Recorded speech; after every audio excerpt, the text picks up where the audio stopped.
Hello and welcome to News Desk. I'm Forrest Whiting. And I'm Amien Essif. More than 80 alleged drug smugglers dead. The country's airspace apparently closed. And a warning from Donald Trump that land operations could also happen. Relations between the US and Venezuela are looking pretty dire. Venezuela's been very bad, both in terms of drugs and sending some of the worst criminals anywhere in the world into our country. We have lived through 22 weeks of an aggression that can only be described as psychological terrorism. Presidentially designated narco-terrorist groups are subject to lethal targeting in accordance with the laws of war. You can see the drugs in the boats, and each boat is responsible for killing 25,000 Americans. Seres humanos, personas. Human beings, living persons with mothers, wives and children were executed extrajudicially. Ruling out U.S. troops on the ground? No, I don't rule out that. I don't rule out anything. We just have to take care of Venezuela. No crazy war, no crazy war. Please, please, please. So this week we're asking this question: how far is Trump willing to go to push Maduro out? And joining us in the studio is Oscar Schlenker. He's DW's Venezuela correspondent, was recently in Caracas, and is joining us now in Berlin in the studio. So thanks for being here. It's an honor to be here every time. Yeah, and this is your second time of being on News Desk, which is very exciting for News Desk, so we appreciate that. The situation, though, between the US and Venezuela has certainly deteriorated. Just how serious do you think it is at the moment on the ground? Well, last time I was here, we didn't expect for there to be land attacks on Venezuela. We de-estimated that that would happen, and now we're closer to it. There's a lot of uncertainty, but there's a lot of expectancy as well from a lot of Venezuelans in Venezuela. They really want to know what is going to happen with the Maduro administration, with Donald Trump, as well as the rest of the world. We're all expecting to see what will happen in Venezuela. Will there be land attacks as it's been threatened all these weeks? Yeah, well, we look forward to discussing it a little bit further in this stream. So thank you very much again for being with us. And later, we will also be joined by former US Ambassador James B. Story. He worked under both Trump and Biden, so a very interesting person to have on this stream. And with that in mind, it would be really great if you would consider putting some of your questions into the chat so that we can put them to him a little bit later on. And we also have Analie Neiteler, who's going to be dealing with the chat for us today. You guys can ask questions. She'll be in there. She can answer some of your questions. We'll also bring them into the show and ask Oscar and the former ambassador what you want to know. And she also has a poll for you guys.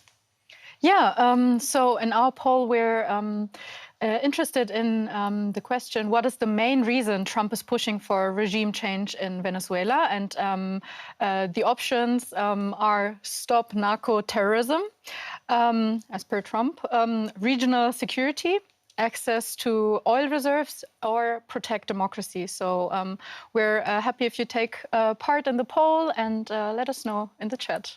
Yeah, let us know what you think. Use that as a jumping off point to ask us more questions during our talk today. We've already posted in our community post on YouTube, which you guys can always get involved with. And people have already started commenting there. Zapatron says, it won't be a war, it's more of a show of force. I believe Trump when he said there will be no new wars. Dimitro Cannon said it ends with Maduro leaving in the middle of the night. So the idea that there won't be a war there, but that Maduro will still be ousted from power. And Lisa Krass said if the U.S. cared about drug trafficking, then why did they just pardon a man who was proven guilty of helping cartels get drugs into the USA streets? She's talking about the Honduran ex-president Hernandez, who was just pardoned by Trump. He was convicted in U.S. courts for drug trafficking. For 45 years, wasn't it? Yeah, and so he's free, he's out of prison, and that's because of Trump. Yeah, so we'll probably be talking about that a little bit later as well. Just before we get going then, let's just have a bit of a recap about what has happened between Venezuela and the US over the past few weeks. Firstly, the US says this is all about stopping drug smuggling. And Trump has even called the Venezuelan leader, Nicolas Maduro, a narco-terrorist. But to deal with that, Trump has pretty much sent in warships to the Caribbean, including the US's, and I think actually the world's biggest aircraft carrier, which you can see now. That's the US Gerald R. Ford. And it's an absolutely enormous ship, as you can see. And there have been deadly US strikes, which we're now seeing before us. More than 80 people, allegedly drug traffickers, have been killed in those strikes since September. And the legality of those strikes is something that we will also be talking about a little bit later in the stream. Now, at the weekend, Trump also said that the airspace above Venezuela should be closed. And only on Tuesday, he yet again threatened to send American troops into Venezuela. So a lot of military involvement. And I'd be very interested, Oscar, to hear from you about what do Venezuelans actually think is going on and how they're reacting to it, because it looks like there is the possibility of war. Yes, definitely. Well, Venezuelans are worried. Of course, we've seen for a number of years that the Venezuelan government, the Maduro's administration, has played upon with uncertainty. And that's how many people have felt throughout the years, and we're used to uncertainty. But now Donald Trump is also using uncertainty in terms of waging pressure for Maduro to leave office.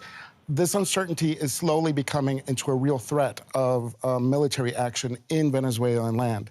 But many people are more worried of their own situation right now, because as what we're seeing with the pressure mounting on Maduro, Maduro has also increased repression against dissidents in Venezuela, and that includes also civilians, military personnel, journalists, and also allies from within the Chavismo.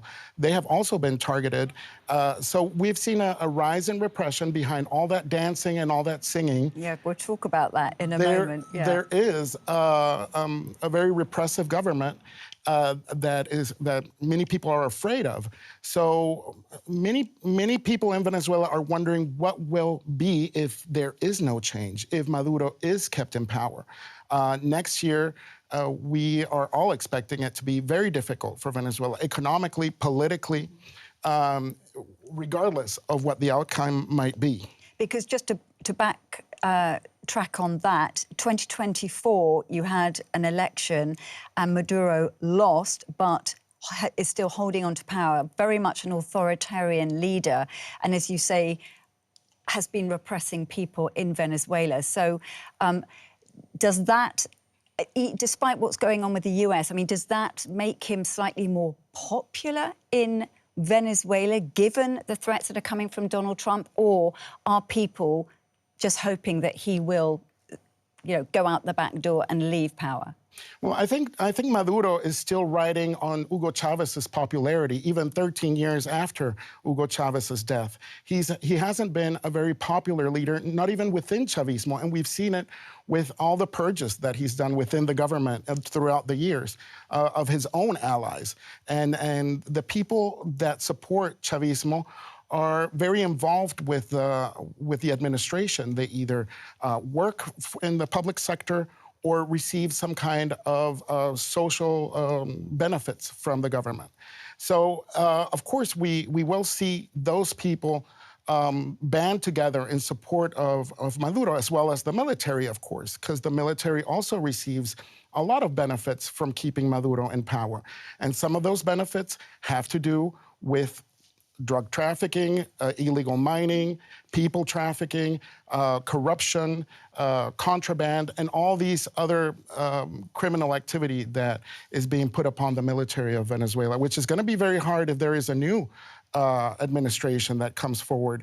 How are they going to, build up the country with that military that has been accused of so many heinous crimes? We have people in our chat talking about the fact that foreign intervention, even if it's well-intentioned, often doesn't lead to stability in countries. Are Venezuelans worried about that? That even the Venezuelans who might support regime change in Venezuela, even if that is in some way assisted from the outside, are worried that they might turn into, as somebody in our chat puts it, the next Libya, the next Afghanistan. Nila Chaturvedi says Venezuela has turned into a virtual failed state. This could be a destabilizing force and hurt the region more than it would help it. Definitely. People are worried, but a lot of Venezuelans think, well, what can be worse than what we're living right now? I think what we're seeing is unprecedented. It's difficult to compare countries based on things that happened a long time ago and what we're seeing today. However, there is a lot of distrust on Trump, because what we've seen as Venezuelans is that Trump administration has really pressed down on Venezuelan immigrants in the U.S. and violently has deported them. And actually, even though the airspace in Venezuela is closed, there are still coming in airplanes from the U.S. with deported Venezuelans. And that really strikes a nerve on the Venezuelan population, on the pueblo, that Trump has been really repressive against Venezuelans in the U.S. And that is something that has generated a lot of mistrust on his administration as well. That's interesting. And just picking up then on what you were saying about narcotics and drugs, and obviously Trump is saying that this is basically a war on drugs. How serious a problem are narcotics across Venezuela? I think it's very serious. I mean, even though it doesn't represent a big percentage of drugs that are being smuggled out of Venezuela, it's a transit country. We're not producing the drugs. I think a couple of years ago, the DEA estimated that 24% of the world's drugs is trafficked through Venezuela. And what's important to say about the Cartel de los Soles, this cartel of the suns, is it's not a typical cartel. Of course, it's not your typical cartel like the one in Mexico or the ones that people typically know. It's much worse because it actually has military-grade equipment to be able to smuggle drugs through the country.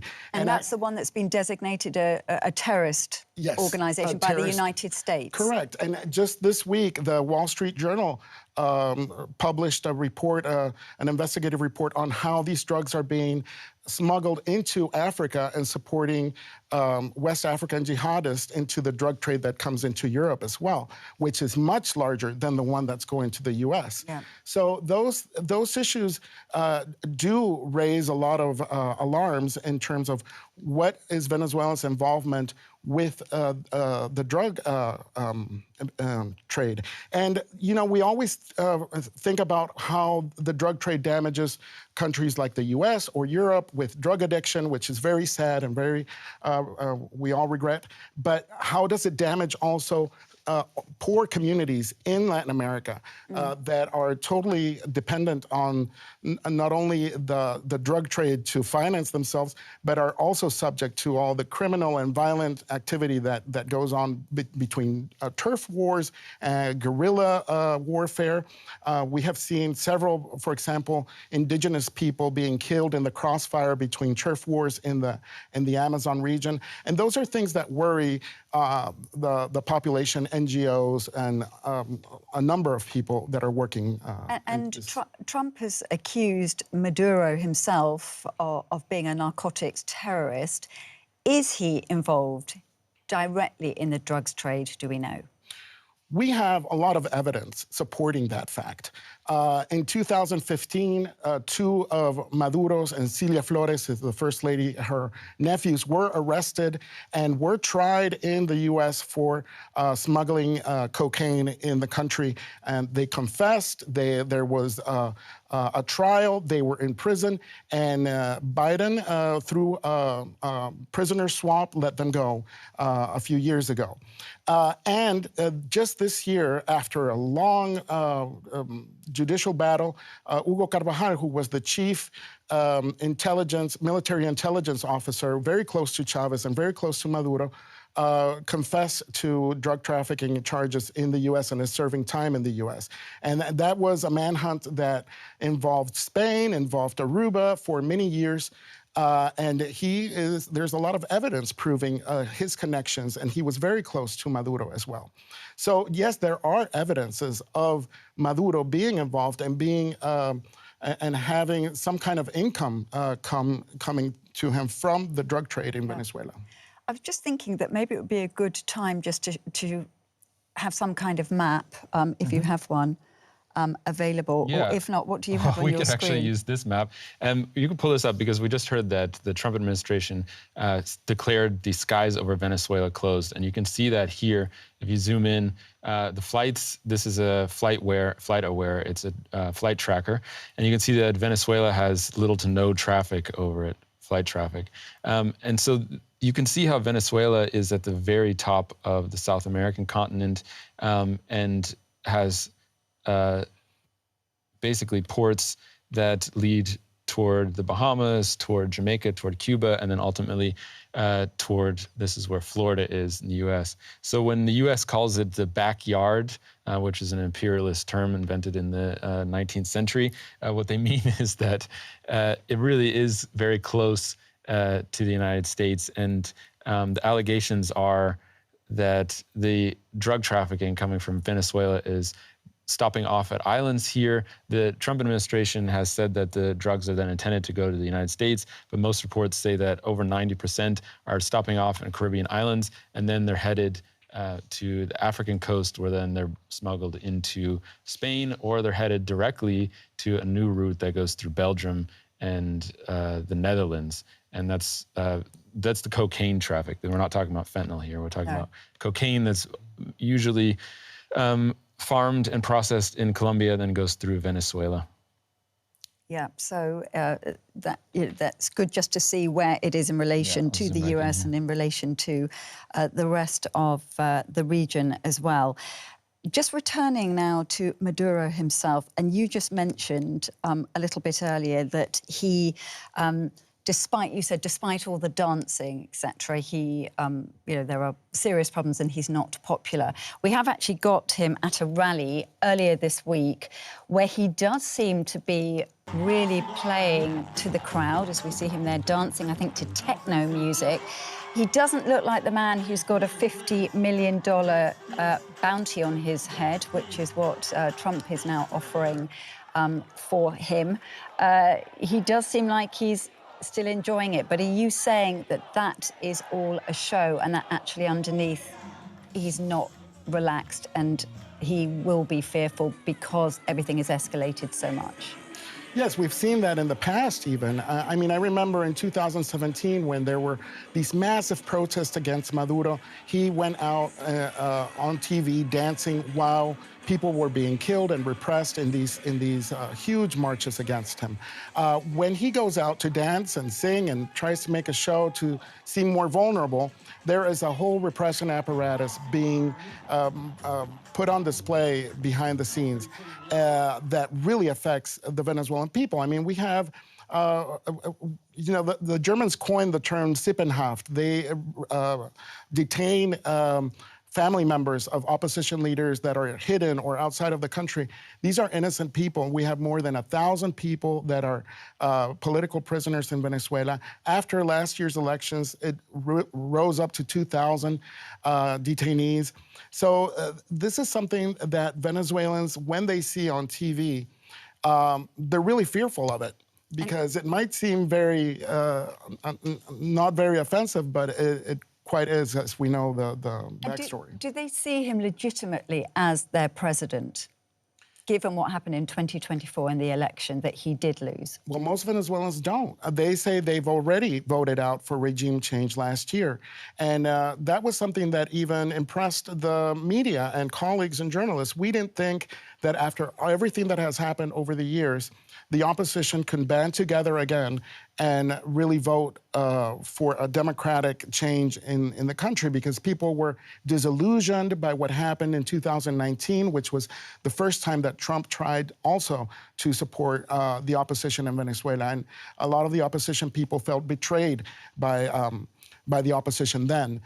So a lot of the media and analysts thought that the opposition was too divided, that they could not band together. And that's why Maria Corina Machado really became this leader in the opposition, because she managed to do something that we thought, even I thought, was impossible, which was bring together all the opposition and really seek for change through democracy and through peaceful demonstrations.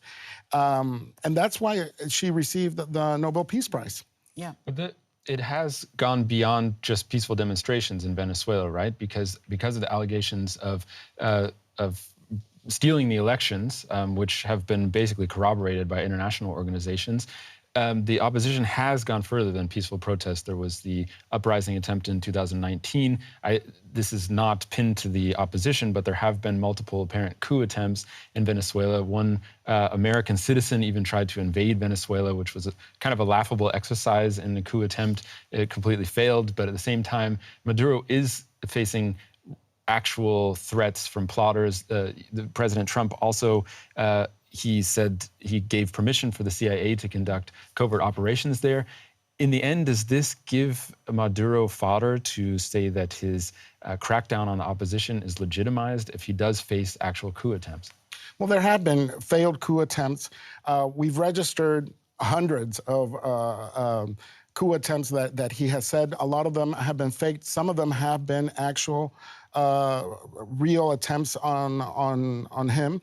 And yes, there are legitimate facts that would point out to cracking down on the opposition. But what we saw, that was in 2019, that coup attempt. But what we saw in 2024, last year, after peaceful elections, was that he imprisoned people that were actually at the voting booths trying to get the voting data out of the machines to prove that Edmundo González Urrutia had won.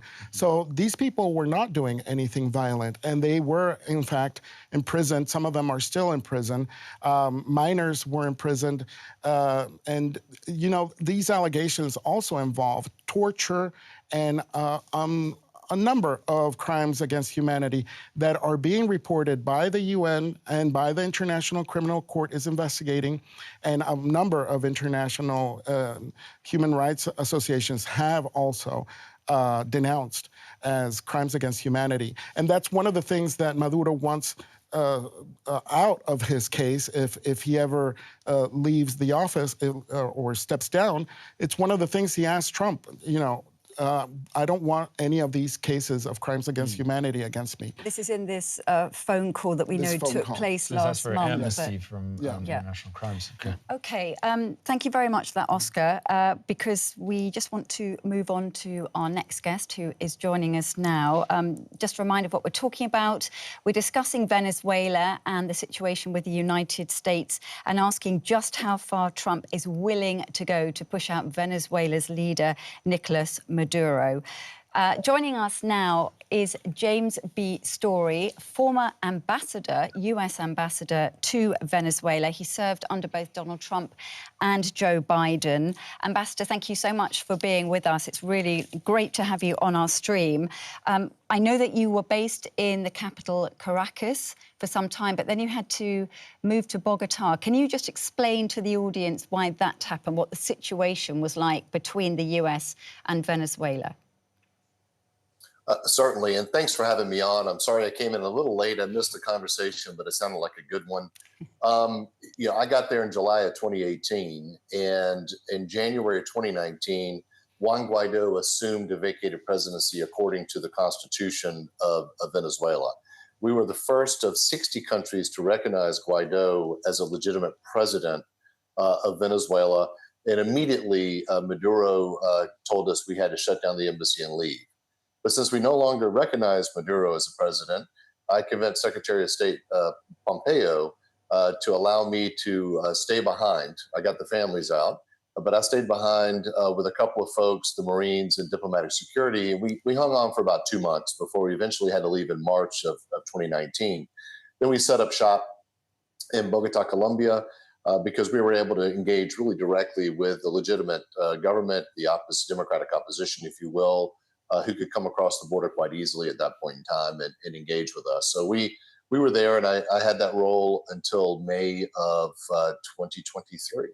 But just a quick question, how common is that for an ambassador to not recognize the president of the country? We have other ambassadors in places like Egypt where there's also questions whether or not they were democratically elected.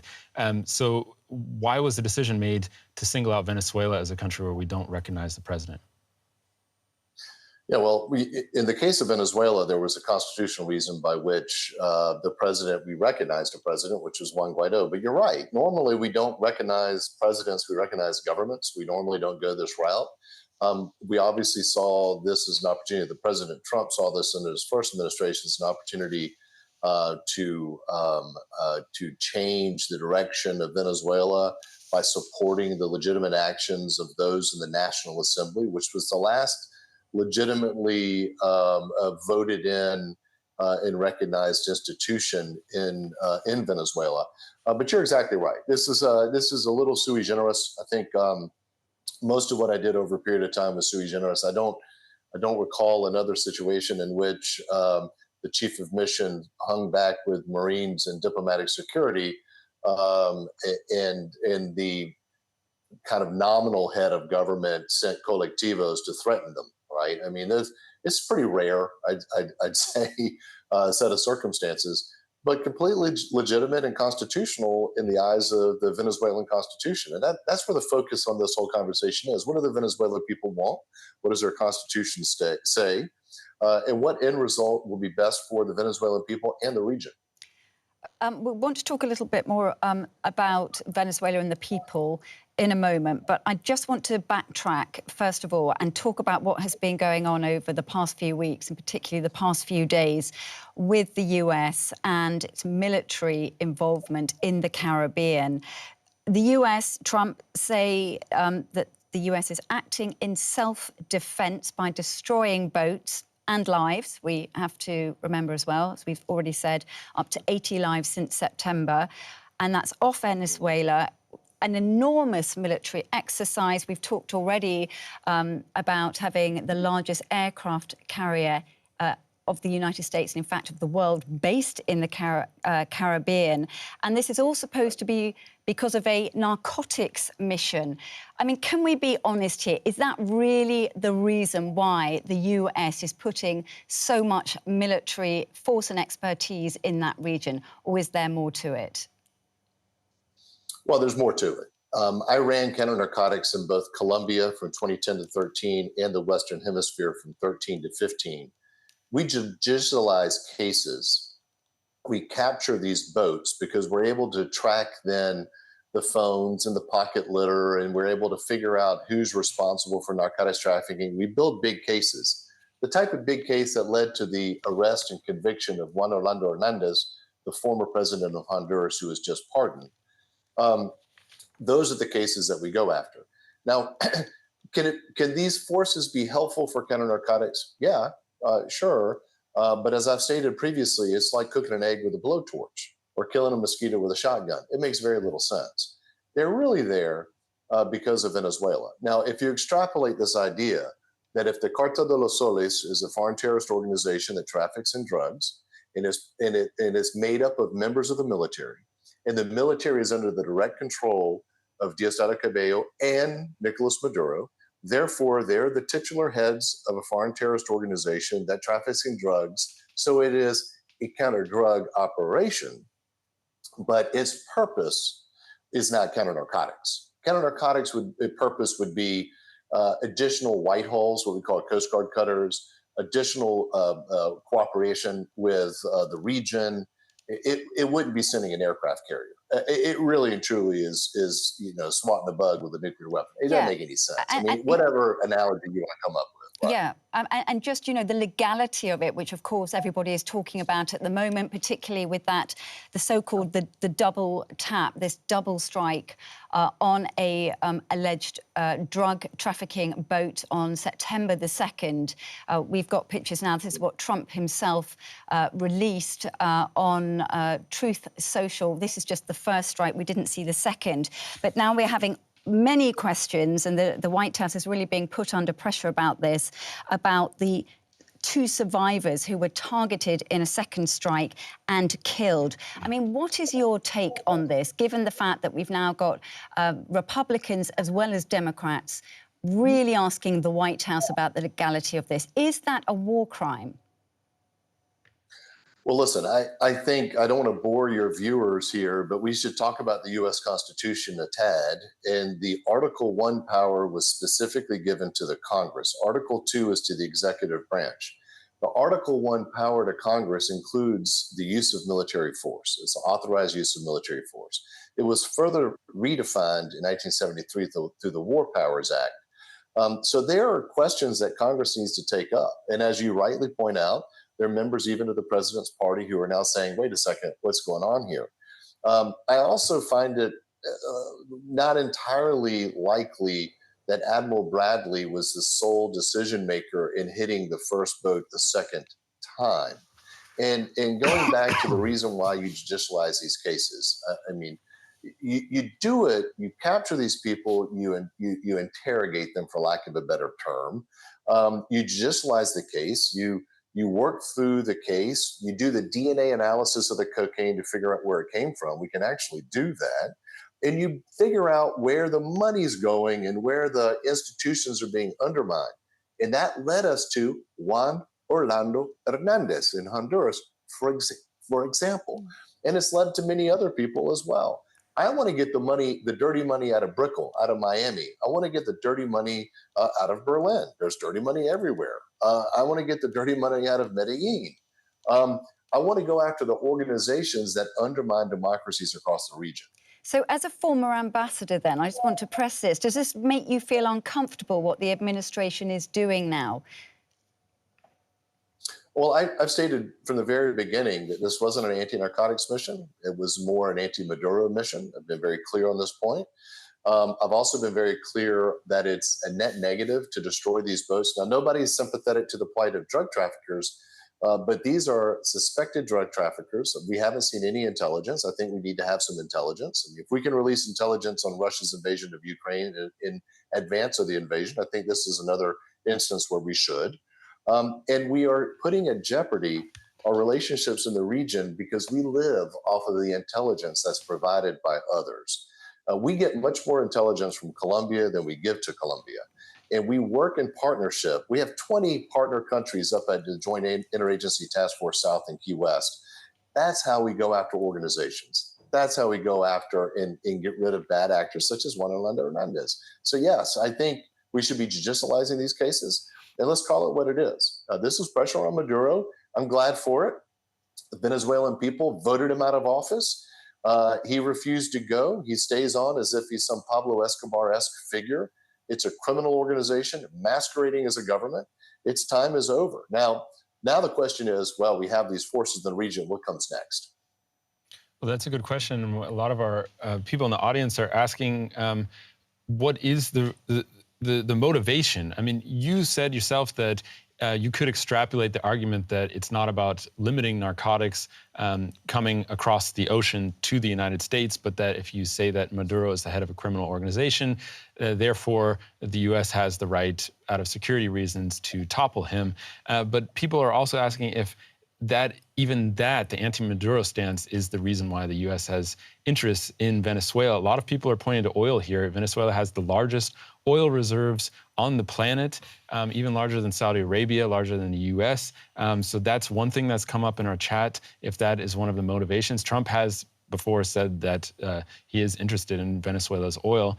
And yeah, also the question of whether or not it's just that Maduro and his government are making closer ties with Russia and China. I mean, it could be but let's unpack this a little bit. Since 2015, under Barack Obama, we have designated every year Venezuela a threat to the national security of the United States. So let's start there as the premise, right? So right there. And then let's not forget that somewhere between 8 and 9 million Venezuelans have fled that country due to the brutality of the dictatorship and the lack of opportunity, the lack of liberty. That has a massive impact across the region. I was just on the phone the other day with the government of Aruba, where over 15% of the people who currently live on the island are from Venezuela, and they have to absorb those people. It's not easy. You got 3 million in Colombia. They're just coming out of a civil war. So you've got that issue. Now let's talk about oil. It would take $120 billion in 20 years to get them back to 3 million barrels a day of production. They currently produce less than the state of North Dakota. So this isn't like you can walk in and immediately, oh, here we are. There are trillions of dollars in play. That's not the issue at all. But I do think there's a strong argument to be made here that Venezuela, as a destabilizing influence in the region, is in bed with our strategic adversaries. Now, the China thing is a long-term commercial play. They've given no additional money to Maduro. They haven't expanded their own oil production in the country at all. The Russians find this as an economy of force, way to tie us down. They'll send a bomber every couple of years or a destroyer every couple of years. They use Venezuela as a platform for disinformation campaigns across the region, and they undermine democracies by doing so. They listen in on people, this kind of stuff.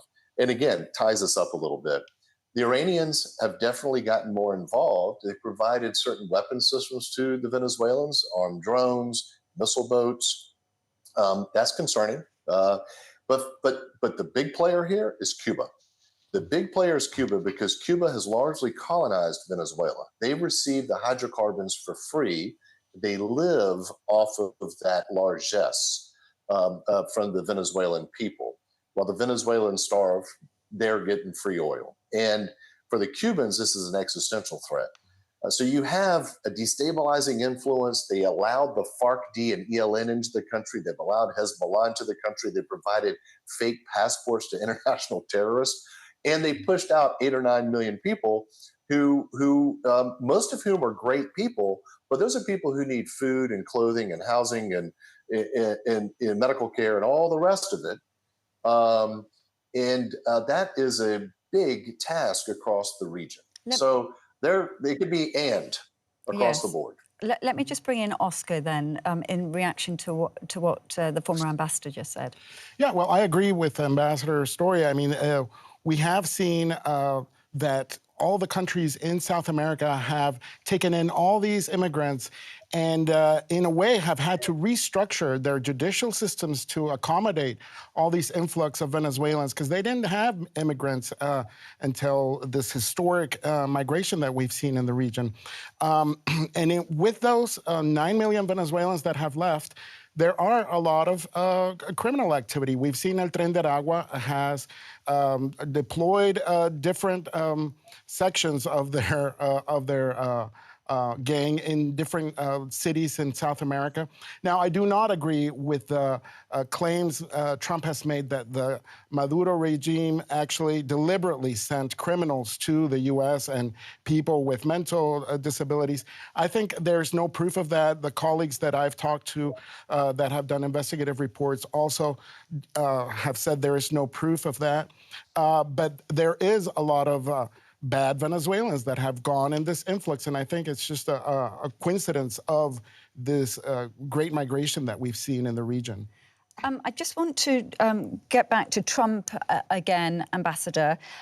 We had his Truth Social post at the weekend warning that the Venezuelan airspace must be closed. We can bring that up now, I think, and we can see what he said with that. And I'm just interested, there we are, to all airlines, pilots, drug dealers and human traffickers, please consider the airspace above and surrounding Venezuela to be closed in its entirety. So even though no actual decision was made for this, and the president of another country has declared it closed, and as we've already seen in the post, the live post that Amien was sharing, there is very little air traffic. Yeah, I don't see a single plane over Venezuela right now. Above Venezuela. Right. So that call has certainly helped. And then we have Trump doubling down again. This happened on Tuesday, yesterday, on the boat, not just the boat strikes, but also hinting at possible land strikes. We can hear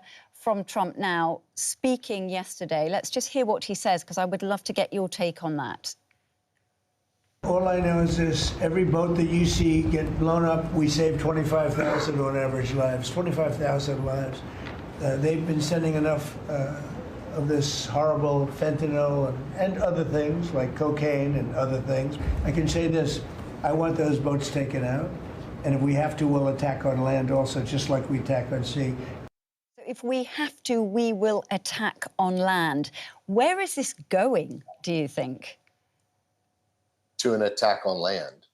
Do you really believe that? So I believe that he has boxed himself in on this issue. And going back to your notice to airmen, that is generally what we do in advance of an operation to avoid any kind of civilian casualties. But the president himself said on Air Force One, don't read anything into it. Well, of course, we're all speculating. We're all reading things into it. But then he said this just a few hours ago, where he again said... Yes, and I've been at 80% we do something, 20% we don't, and I'm going north to 90% we do something, 10% we don't. I think Admiral Stavridis a few weeks ago was at 70%. He's closing in on 100% himself. He was a former Southcom commander in SACEUR, so Supreme Allied Commander Europe. Listen, the president has got himself into a position where he's either, if Maduro doesn't leave, it will redound pretty negatively upon the policy of the United States, right? You become the barking dog that never bites, and that's a difficult position to find yourself in. Having said that, I'm a diplomat. I'm not sitting on the sidelines cheering for military action.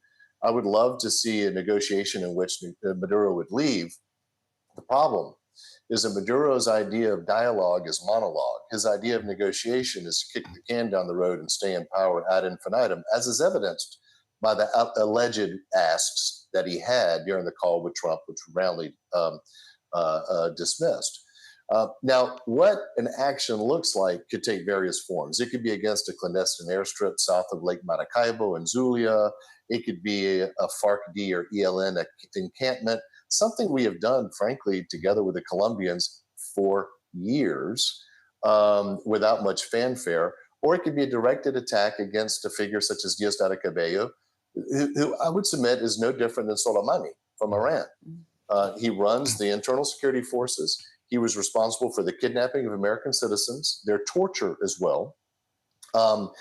He runs the military intelligence. He's a member of the Cartel de los Soles. He's named an indicted narcotics trafficker. Here's a figure, right? So it could be up to that. Where I would be very cautious is any attack that would debilitate the military writ large in Venezuela, because it's such a failed state. Doesn't control its own territory. You've got, of course, Tren de Aragua.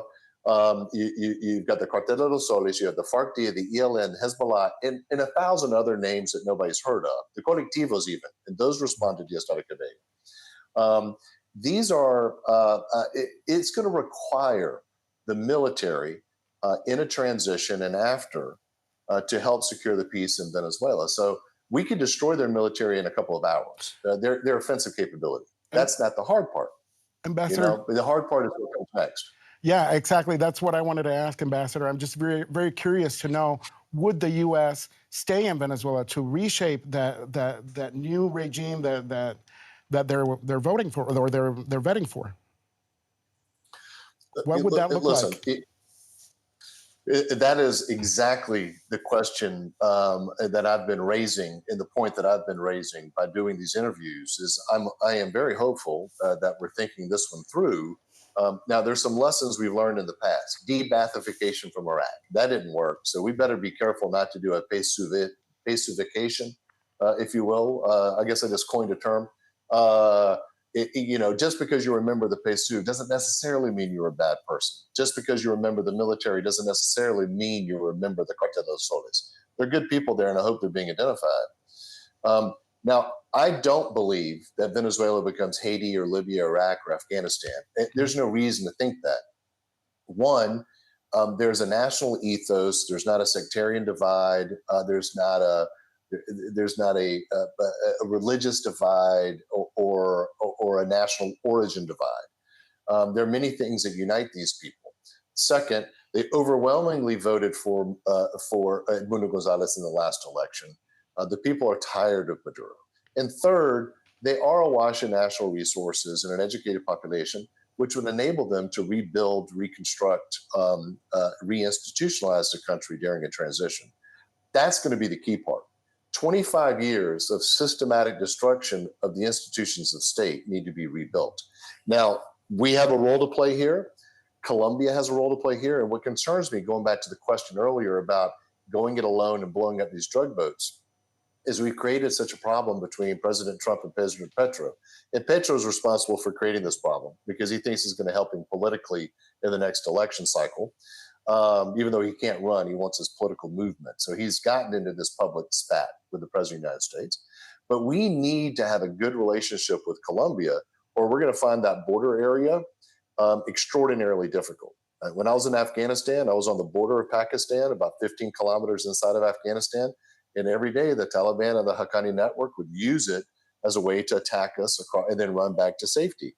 That's exactly what will happen in Colombia, especially if we can't count on the Colombians to help us. I just want to come in here just with what we've been saying and the fact that you think it is highly likely now that Trump will send troops in for the reasons that you've stated. We can't... Not troops. Sorry? Not troops, attacks. Not troops, an attack. Yeah, sorry to interrupt. Sorry, okay. I don't believe they'll send troops in, no. Okay, you don't believe there will be troops? Attacks on the soil, but not with boots on the ground. But not boots on the ground. Okay, right. Not boots on the ground. Okay, very highly unlikely. Highly unlikely with boots on the ground, but strikes and attacks from air. Okay. Trump ran on this ticket, as we all know, to get the US out of foreign wars. And it's just confusing to people as to why he is pushing it so much with Venezuela. I know we've talked about the other reasons besides the drug smuggling, and we've talked about security in the region, etc. But even so, it is a huge risk for him, isn't it? Well, it depends on what he decides to do. So don't forget, he did kill Soleimani. He did conduct, in this administration, strikes against the nuclear targets inside of Iran. So if the president believes that he could do this easily by hitting a few targets and then convincing Maduro and company to leave, then maybe that's the direction in which he goes. The second, third, fourth, fifth order effects, where I used to really focus and where most people make their money, so to speak, is where we should be really focused here. Like what happens, let's say Maduro is no longer on the ground. Are we going to be willing, not just the United States, but the region and the European Union and others, to come in and help them do the rebuilding process? And they probably have about $5 billion in their treasury. They have another $5 billion they could pull from the special drawing rights of the IMF. And they have a couple of billion in the Bank of England gold, a few other billion here or there. I just told you it was going to cost $120 billion over 20 years to fix their oil industry. Now, this country is a country that a Marshall Plan type approach would work because they actually had the best universities, the best infrastructure, the best hospitals. And that could all be rebuilt. And people will come back and there's going to be investment made there. But specifically to your question, and I'm not trying to avoid it, the president does not want to be involved in foreign wars, meaning that if we are helping them in the rebuilding process, I don't anticipate we'd be helping them with 15,000 troops on the ground. I believe he thinks he can hit them from a distance, not put American lives in danger, and then rally the international community and the Venezuelan people to rebuild. Again, most Venezuelans won't change. I don't see big sectarian violence. This isn't Vietnam. Maduro likes to say that because he understands the psychology of it. This isn't Afghanistan. This isn't Vietnam. This is a country that's been captured by a criminal organization, and most people want out. So it won't be linear, but democracy will be ascendant. But when you say they want out, and I would also ask this to Oscar here, what we're talking about is a country that has gone from Chavez, who was hugely popular and won legitimate elections, at least in the beginning anyway, and then gave his legacy onto a successor who has then become less popular. The country has dealt with economic crisis, partially triggered by the crash in oil prices. Do you think that the groundswell for Hugo Chavez, when he came out and said, we're going to redistribute the wealth for the poor people in this country that have been ignored forever, that they would then support somebody who comes from the right wing, who comes from supporting Trump, who is seen as being placed there by the United States, which is for many Venezuelans an arch enemy. Do you believe that this, in other words, is it not like Venezuela or Afghanistan, where you have a powerful movement of people that can stay in power even if the leader is gone? If Oscar, with your indulgence, I'd like to go first because I won't be able to remember how to unpack all of that if I go second. Well, okay, let me just clarify the question. In other words, what you're positing is that the United States could go in and just take out Maduro, and then you would have a groundswell of public support for whoever replaces him just because they don't like Maduro. But there's a lot of Chavistas who would actually not like to see a replacer of Maduro who doesn't support the kind of socialist politics that he represents. 10 or 15% support. I've been to Patari, I've been to Katia, I've spoken to people who are begging for their next meal. They were Chavistas and they're not anymore. Of the 9 million people who fled the country, probably over half of them were Chavistas at one point in time. But you make a good point, which is Chavez did win his first elections legitimately, of course. And there is a problem with the wealth distribution in the country. Historically has been a problem, and they have to recognize that that tent, whatever democracy looks like going forward, needs to be pretty broad, because you do have this huge wealth income disparity. Now, having said that, what you don't have are people who believe that Maduro has helped them become better off, that they would be better than something else. And again, I've been to the soup kitchens in these communities, and when Chavez came in, at one point in time, oil was $145 a barrel. Anybody's a genius at $145 oil. Unfortunately for Maduro, he came in when oil hit $35, which is basically the lift price in Venezuela. And he didn't have the same amount of money to kick around. And by then, the mass corruption and sacking of the state had really sunk in. So I don't think there are a lot of people out there. I just had a call this morning about this. Even within military intelligence, I'm hearing nobody is particularly excited about protecting and supporting Maduro. He never served in the military. He's not loved in the military. Now, Diaz-Cabello is a different figure there. But he doesn't have the charisma that Chavez had. He didn't garner the middle class vote that Chavez did. It's a different point in time. You want to respond? Yeah, well, I think I'll keep it short because the best evidence was last year's election. We saw a massive amount of people vote for the opposition, and this goes beyond ideology. And once the government or the Maduro's administration stole those elections, the people that came down to protest, which was the first time I've ever seen, was the people from the shanty towns, from the favelas, from the barrios. Those were the people that came down to protest, and those were the people that were imprisoned and sent to jail by the Maduro administration. So there you see the huge shift that he's experienced throughout the years in support of the opposition. Let me just bring in Maduro himself, because we haven't heard from him yet. Obviously, I'm not bringing him in alive, but let's just hear from him, something he said a few days ago. In fact, it was earlier this week. Let's just take a listen. We want peace, but peace with sovereignty, peace with equality, peace with freedom. We do not want a slave's peace, nor the peace of colonies. Colony? Never. Slaves? Never. So there we have it. Colony never, slaves never. I mean, what do you see now for Maduro? What's his future? Is he finished, or is this Trump perhaps slightly chest thumping? From what you've said before, you don't think it is. Listen, I find those words to be so ironic.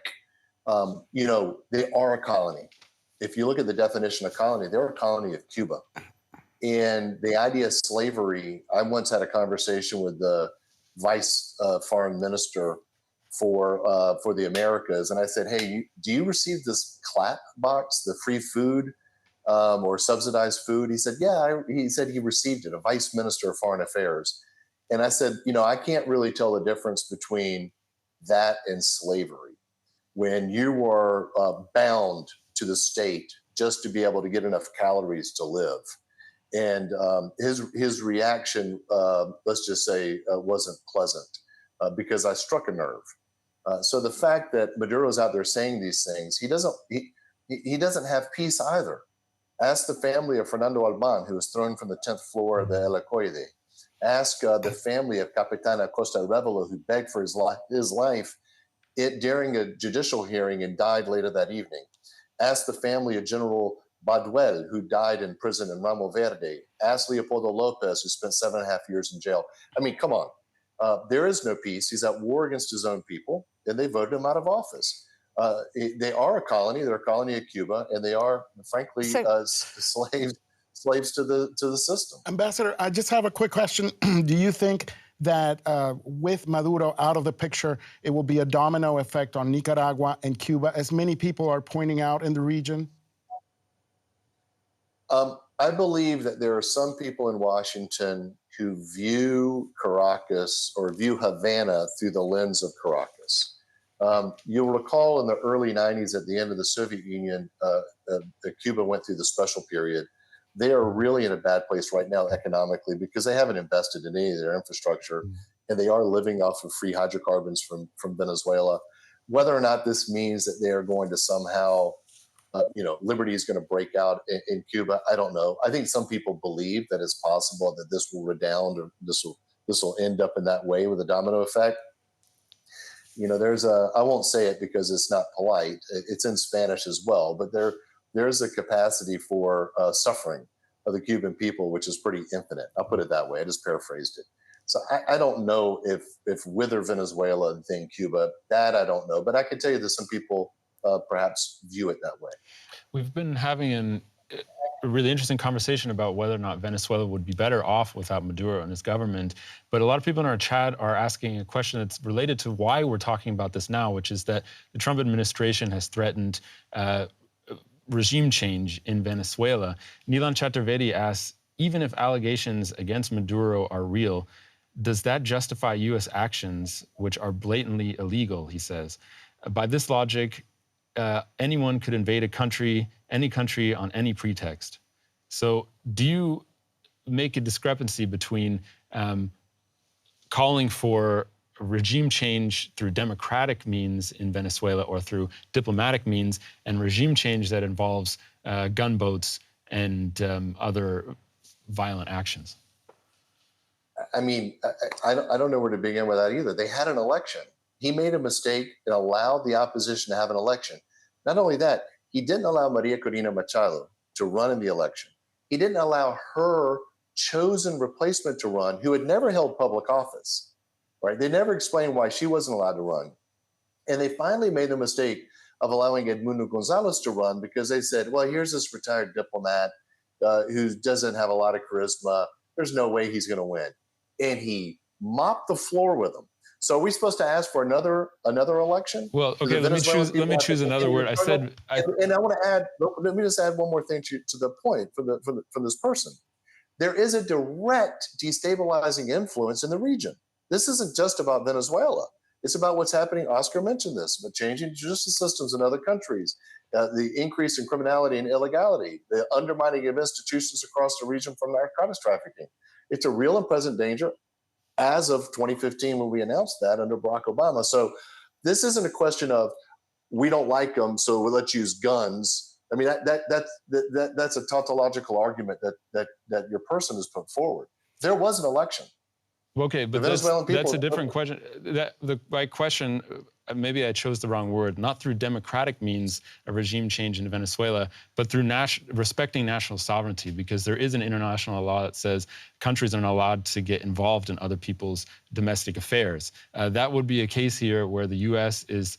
would be an illegal invasion if the U.S. decided to attack Venezuela, unless Venezuela was in a clear and present danger to the United States national security, which is probably why Trump is making that case. But since we've more or less debunked the idea that it's a an immediate threat to U.S. national security. And what your argument is that regime change should happen because Maduro is bad for Venezuela, then I'm just extrapolating here, and I think a lot of our viewers are extrapolating, that what the U.S.'s main argument is that we need to get Maduro out by any means necessary because we don't like him. And also, I'm also curious to know why justify the regime change through the drug operations? Why is the drug operations a means to justify the regime change in Venezuela? Well, I think it's because a lot of Americans elected Donald Trump on the premise that he wasn't going to get involved in foreign wars. And this would qualify as basically doing what he accused other presidents of doing, which is policing the world, essentially. And this is not. This is not. Let's just hear what. I go back. Since 2015, every year, 3 successive presidents have stated that Venezuela is a clear and present danger to the United States. It is true that there are criminal elements from Venezuela inside the United States. And I agree with Oscar's earlier pronouncement on that, by the way. It is also true that at least 10% of the drugs flowing north come from Venezuela. It is also true that Venezuela is in bed with our strategic competitors. It's also true that they've lost an election. It's also true that they're a destabilizing influence in the region. I mean, all of these things can be true. It's not because we don't like Maduro that he has to go. The Venezuelan people have already spoken. So now the question is, if there's a, as you put it, messing in the domestic issues of a country, they're messing in ours. They're messing in Colombia's, they're messing in Chile's, they're messing in Brazil's. And they're allowing international terrorist organizations such as Hezbollah, FARC-D, ELN, all designated FTOs, to have operations inside of Venezuela. So there are any number of arguments that can be made why Maduro has to go. And I mean, I prefer to focus on what the Venezuelan people want. And I try to put myself in the position of, what if Pablo Escobar had become a senator and then president of Colombia? You know, and you know, you got to ask yourself these types of questions also. And once again, I would love to negotiate a peaceful exit of Maduro and company. I would love to negotiate the transition to democracy that the Venezuelan people want. We'll see whether or not they're willing to bite. The Cubans are not going to allow Maduro to go softly into the night or quietly into the night, because he frankly is the reason why they're able to maintain themselves right now with the free oil. So they're really propping them up. The Russians, again, less so. The Iranians, less so. The Chinese, not at all. But for the Cubans, wow, this is really existential. I think we have to take a broader view of it. But I don't disagree that we should largely leave other nations to do their to operate how they want to operate independently. Of course, in this case, there's a direct impact across the region, including the United States. James B. Story, thank you so much for joining us, former US ambassador to Venezuela. I'm stopping you there because you've already gone over your allotted time that you said you could give us, so I'm very grateful for that. And really interesting to hear your thoughts and also so many of your experiences when you were in, obviously, Venezuela and also the region. So thank you very much from all of us, and we look forward to perhaps speaking to you again if things develop further. Thank you. No, great discussion. Thank you so much for having me, and wonderful panelists. It was really lovely to engage all of you. So thank you. I appreciate it. So a lot was said there. In fact, I had so many more questions that I wanted to ask, but we were just running out of time with this because there is so much to unpack. But what were your main takeaways from what he was saying? Well, it's difficult. It's difficult to unpack all the nuances of this problem that we've been facing for 20-odd years in Venezuela. But it's really interesting to hear from Ambassador Story that he doesn't contemplate boots on the ground or troops in Venezuela. But yeah, strikes would be possible. Well, not just possible, he thinks probable now, Probable now. I also think it's very important what he said about Colombia and Trump's alignment with Colombia's President Petro. I do think they need to work together, because what we've seen in the past years is that that border between Colombia and Venezuela has become really dangerous because of all the activity from Colombian guerrillas. They operate and seep into Venezuela. They have their camps in Venezuela as well. And that can become a really problematic for a new regime or a new administration, because they are very well armed and they control that area. And also interesting what he was saying about Cuba, and claiming that Venezuela is basically a colony of Cuba. And I've been reading that Maduro himself has got many Cuban bodyguards now because he's not even trusting his own people. So does that make it more complicated as well? The fact that what the former ambassador was saying is that Cuba will not want to see Maduro go. Definitely. We have seen that over the years, ever since Chavez, Cuba has been very present in Venezuela, and including the whole registry system of our ID system is controlled by the Cubans in Venezuela. Yes, definitely, we have become sort of a colony of Cuba, but also of Russia and also of China, because we depend on those allies in the region. So yeah, sovereignty could be interpreted in many ways when really looking into what Maduro has done with his administration. Especially, it's true also what he said. Maduro came in at a very unfortunate time where oil was low and he didn't have that much money. And then all the sanctions that the US and Europe also imposed on Venezuela, that also made his administration much harder to finance. And one of those things that would help finance his administration was criminal activity. And that's why it has risen so much, especially throughout his latest 13 years of administration. Well, there's a lot of skepticism in our chat about the intentions of the U.S., or at least the outcome if they do get involved. Nilay Chaturvedi says Venezuela has been destroyed by its leaders in the past 25 years, but then he goes on to say that that's partly because Chavez Maduro were targeted because they didn't cow towards the United States, talking about sanctions there. Ordinary Orange Cat number 3, I don't know where she's from or he, but says, my country suffered USA intervention and continues to do so. I don't recommend. USA looks out for USA interests only, and it's not a Trump exclusive thing. You talked about this a little bit earlier, that Venezuelans, even if they do not like Maduro and would love to see him out, feel caught between a rock and a hard place where they're worried that U.S. intervention could make things worse. Yeah, definitely. And regarding these sanctions, the sanctions were terrible for Venezuela, but it prompted the government to lift exchange controls with the dollar, and it actually improved the economy. And we got out of a 4-year-long hyperinflation. We have the biggest, we still have the biggest inflation in the world. And that's because of the policies that the Maduro administration has implemented. And these sanctions allowed them to change some things that, trickled in some more finances in the country. So, there's just a lot of nuances that make up what's going on in Venezuela. But there's definitely some skepticism about what are the intentions of Trump, because it goes beyond oil. Oil is already being shipped through Chevron. I mean, our oil production has gone from 3 million barrels a day to less than 800,000 as currently being extracted from Venezuela. And from that 800,000, I think 250,000 is being sold to Chevron, and the rest goes to China. Some of it goes to Cuba as a gift, and most of it stays in the country. So, we're not producing that much oil, and to rebuild our oil industry is going to take what James Story said, a lot of money, billions of dollars in the course of a long time, because we have very crude oil, and it has to be refined.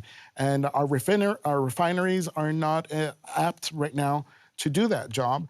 And a lot of our infrastructure has just been depleted. Oil is often compared to gold, but it's not like gold. You don't just grab it out of the ground and sell it.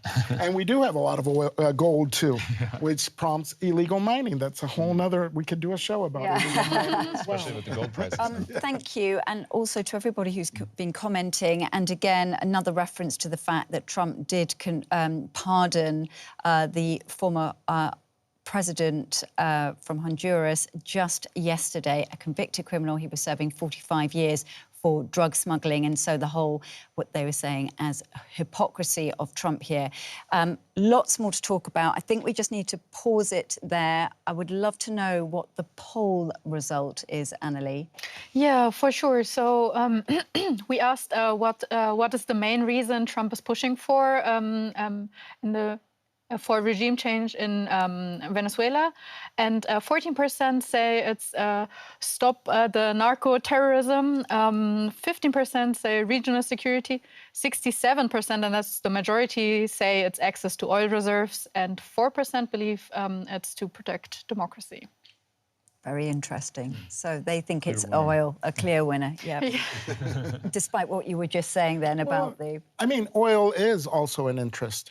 And I think the U.S. could benefit from the oil. Just today, the U.S. government is selling Citgo, which represented a big protest from Maduro's administration. Citgo is a Venezuelan oil-owned oil company that operates in the U.S. but has been seized. So there is a lot of interest in Venezuela's oil. That hasn't stopped. Even with all the military deployment in the Caribbean, Shell is still being able to operate and export oil from Venezuela into the U.S. So you're not going to fight for something you already have. And I think the U.S. already has their hands on the Venezuelan oil. We also could argue all the support that Trump administration is getting in the Caribbean from Trinidad and Tobago and Dominican Republic. Why is that? Well, there's also an issue with Guyana and that whole border and territorial claims from Venezuela. That could spark a war in the region as well. So there are many things that Venezuela is involved with that could represent a danger in the region. Yeah, I would say that we could also read the poll result as a metaphor. A lot of people talk about blood for oil, basically calling U.S. intervention, foreign interventions, fought over oil because they're looking for a metaphor for how the U.S. has often got involved in other countries for natural resources, for domestic interests in the United States and not necessarily for national security. There's echoes here. I think it's not one-to-one comparable, but there's echoes here of the Iraq War where it was originally justified as Saddam Hussein being allies with al-Qaeda, which was then disproven, and then the Bush government said that it was because of weapons of mass destruction. That was then disproven, so a lot of Americans got in their head, well, it was probably something else, and they landed on oil. And I think a lot of people are reading the same thing here, where they say, okay, the U.S. is justifying based on narco-terrorists. Maybe that's not true because it's proven that it's not really that significant. Maybe it's because the Maduro government is bad for the region, but there's other countries that are bad for regions all over the world, and the U.S. doesn't get involved. So they're looking for something else and saying, well, maybe it's oil, and putting their finger on that because they're skeptical of the Trump administration. Thank you. Thank you so much, Oscar, for being with us. And obviously, you are yourself Venezuelan, so as much as you're reporting on this, and you've been doing it for years and years in Caracas and across Venezuela, it must also be a difficult time for you as well. And you must still have family there who are very concerned about what's going to happen next. Well, yeah, definitely. I mean, I've been reporting for Deutsche Welle in Venezuela for 15 years, and I have colleagues down there, and it's been very difficult the past year since Venezuela, because Venezuela, the Maduro administration blocked Deutsche Welle signal in Venezuela. And I had a lot of projects as well with indigenous people. That's something else that I did with an NGO.